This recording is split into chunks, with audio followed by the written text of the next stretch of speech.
네, 거룩하고 복된 주일, 또 주일 오후 예배 나오시고 또 영상으로 함께 예배 드리시는 모든 분들에게 주님의 은혜와 평강이 충만하시길 축복합니다. 인간은 누구나 자신만의 그 아킬레스건을 가지고 살아갑니다. 남들에게 절대로 드러내고 싶지 않는 그러한 신체적인 연약함일 수도 있고요. 또 마음의 상처, 또 과거의 실수들이 우리 마음 한구석에 자리 잡고 있습니다. 본능적으로 우리는 살아가면서 이러한 약점들을 감추려고 합니다. 약점이 드러나면 남에게 무시당할까봐 혹은 실패한 그러한 인생으로 보일까봐, 그래서 우리는 강함이라는 그러한 가면을 쓰고 살아갑니다. 그러나 성경은 우리가 감추려 하는 그 약점을 전혀 다른 시각으로 바라봅니다.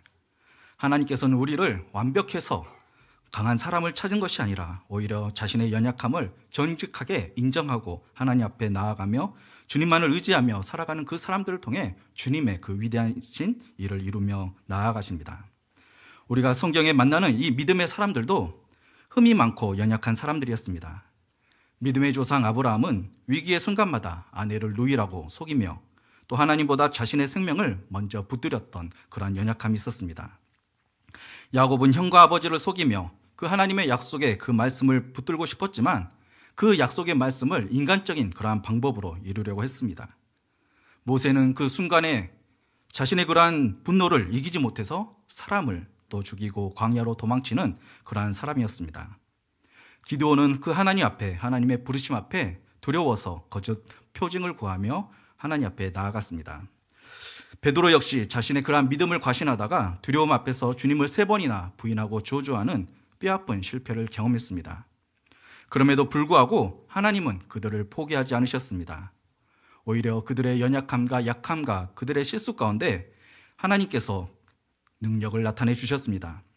스가랴 4장 6절 말씀 우리 한번 읽어보겠습니다. 그가 대답하여 이르되 여호와께서 스룹바벨에게 하신 말씀이 이러하니라.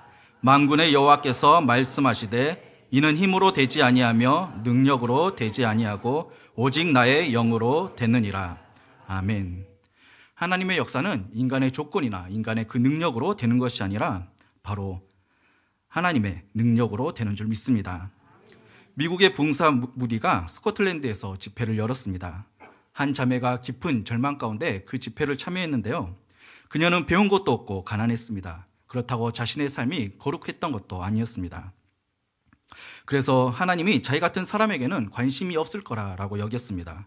하지만 그날 마지막 집회에서 무디가 전하는 그 하나님의 무조건적인 그 사랑 앞에서 마음이 무너졌습니다.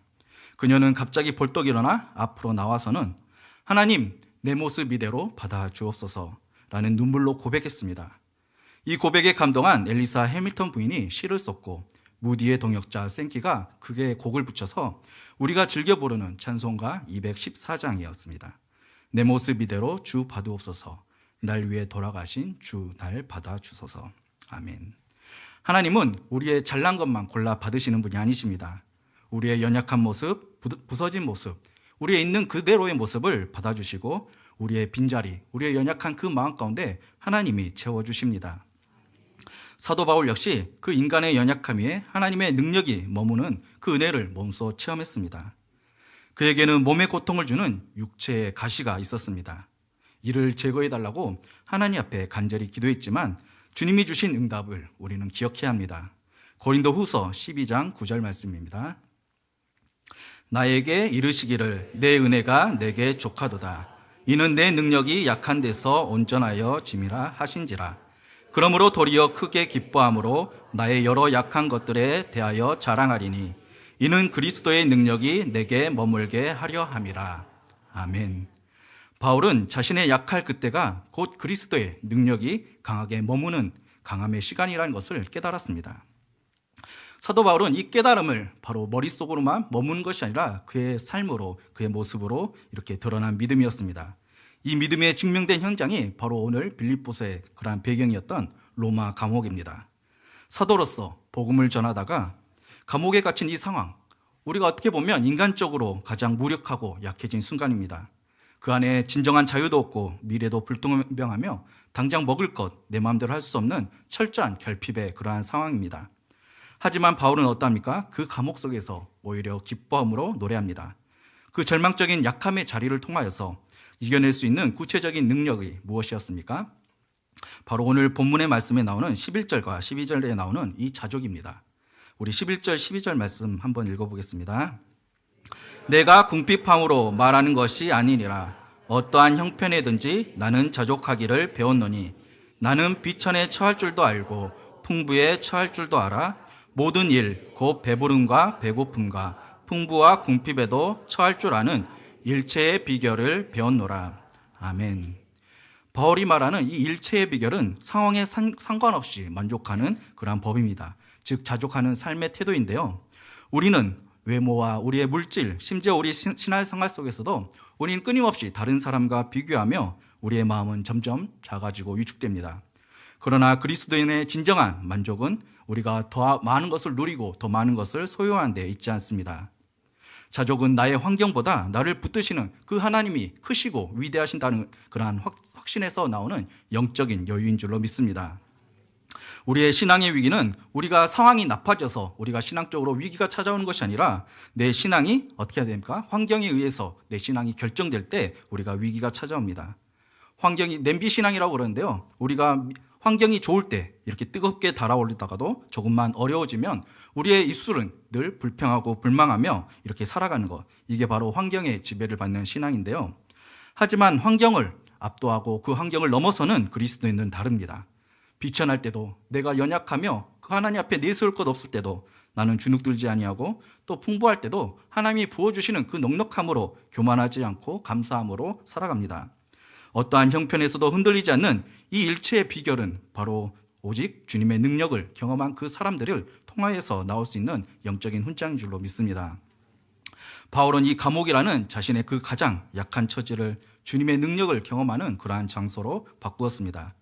환경이 나를 지배하고 나를 삼키는 것에 두는 것이 아니라 내 안에 있는 그 믿음으로 그리스도의 능력으로 이 환경을 넘어섰습니다.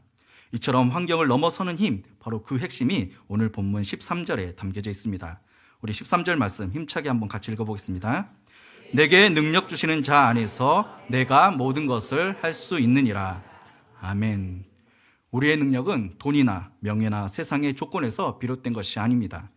혹시 어떤 사람은 내가 가진 것이 없어서 내가 능력이 부족해서 살아갈 때 많은 어려움이 당한다라고 하지만 우리 그리스도인들은 무엇입니까? 모든 능력의 근원이 되신 예수 그리스도부터 그 능력이 흘러나온 줄로 믿습니다. 내게 능력 주시는 자 안에서, 이 말씀은 내가 모든 것을 이루어낼 수 있다라는 그러한 성공의 선언이 아닙니다. 이 고백의 진정한 의미는 주님 안에서 내가 거할 때 주님이 내게 힘이 주신다면 어떠한 사명도 어떠한 고난도 내가 견딜 수 있고 그 고난 속에서도 주님만을 바라보며 나아갈 수 있다라는 그러한 믿음의 고백입니다. 성도의 진정한 강함은 무엇입니까? 내가 어떠한 것을 가지고 있지 않느냐, 그것이 아닙니다. 내 안에 계신 주님이 얼마나 크냐, 그것을 우리가 고백하며 그 크신 하나님을 우리가 바라보며 우리 하나님 앞에 나아가는 믿음인 줄로 믿습니다. 시편 62편 7절과 이사야 40장 29절 말씀 함께 읽어보겠습니다.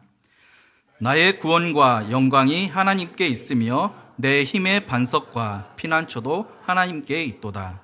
피곤한 자에게는 능력을 주시며 무능한 자에게는 힘을 더하시나니. 아멘. 하나님은 이미 지쳐있는 자에게 또 스스로 무능력하다고 내가 왜 이거밖에 안 되냐고 스스로 탓하면서 살아가는 그러한 사람들을 통하여서 능력을 주시는 하나님이신 줄로 믿습니다. 그렇게 우리가 가장 먼저 해야 할 것이 무엇입니까? 우리는 주님 앞에 붙어 있어야 할 줄로 믿습니다. 그래서 주님은 우리는 이 하나님과의 관계에서 바로 포도나무 비유로 말씀하여 주셨습니다. 요한복음 15장 5절 말씀입니다. 나는 포도나무요 너희는 가지라. 그가 내 안에 내가 그 안에 거하면 사람이 열매를 많이 맺나니 나를 떠나서는 너희가 아무것도 할 수 없음이라. 아멘. 우리는 주님을 떠나서는 아무것도 아닌 존재임을 고백해야 합니다. 그러나 우리가 주님 안에 거할 때 우리는 인생의 그러한 우리의 감옥조차 우리가 하나님을 바라보며 주님 안에 거하며 살아갈 때 우리의 입술이 찬양의 그러한 초소로 바뀔 줄로 믿습니다. 그래서 상황을 바라보며 우리가 낙심하는 것이 아니라 바로 그 상황을 압도하는, 상황을 뛰어넘는 그러한 믿음의 주인공이 될 줄로 믿습니다. 사랑하는 성도 여러분, 우리에게 각자 그러한 아킬레스건, 연약함이 있습니다. 하지만 이 연약함은 결코 우리의 인생의 걸림돌이 아닙니다. 오히려 우리는 그 연약함을 통하여서 주님을 더 찾게 되고 주님을 더 깊이 만나게 되고 그러므로 통해서 주님의 은혜를 가장 깊이 경험할 수 있는 그러한 복된 통로가 될 줄로 믿습니다. 혹시 지금 이 순간이라도 자신의 그러한 약함 가운데 무게에 주눌려 있는, 그래서 마음이 무거워서 고통받고 있는 그러한 성도분이 계신다면 하나님 앞에 또 주님 앞에 그 수고하고 무거운 짐들을 주님 앞에 내려놓으시길 바랍니다. 주님은 우리의 깨어진 마음들, 우리의 그러한 산산조각난 그러한 마음들 주님께서 소중히 여겨주시고 새롭게 빚어줄 줄로 믿습니다. 경제적 어려움이나 건강의 그러한 문제들, 또 우리가 살아가면서 여러 가지 그러한 관계의 갈등들이 우리의 삶을 짓누를 때가 있습니다. 그러나 우리에게 세상과 다른 분명한 점이 하나 있습니다. 그것은 바로 우리 안에 거하시는 예수 그리스도의 능력입니다. 그리스도인들은 자신의 힘으로 버티며 살아가는 그러한 사람들이 아닙니다. 주님의 능력을 구하며 주님 안에서 우리가 그 은혜로 살아가는 사람들입니다. 그러므로 우리가 바울처럼 내가 약할 때 그때의 곧 강함이라고 우리가 고백하며 나아가시길 소망합니다. 우리가 주님의 권능을 의지하며 우리가 믿음의 한 걸음을 내디딜 때 주님은 우리에게 맡겨주신 그 사명과 우리에게 맡겨주신 그러한 직분을 능히 감당하게 해줄 줄로 믿습니다. 그래서 새 힘을 넉넉하게 부어주실 줄로 믿습니다.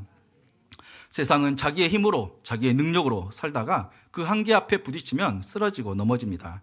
하지만 여호와를 앙망하는 자에게는 독수리가 날개치며 올라가 같은 새 힘을 허락해 주실 줄로 믿습니다. 내게 능력 주시는 자 안에서 내가 모든 것을 할 수 있느니라. 우리가 이러한 고백을 드리며 하나님 앞에 우리가 우리의 입술 가운데 평생의 찬양이 되길 소망합니다. 그래서 주님의 능력 안에서 우리에게 주신 그 환경을 이겨내고 주님의 능력으로 우리에게 주신 그 맡겨주신 사명을 감당하며 주님의 은혜로 2026년을 살아가는 복된 한 해가 되시기를 주님의 이름으로 축복합니다. 우리 함께 찬양 드리고 기도하겠습니다.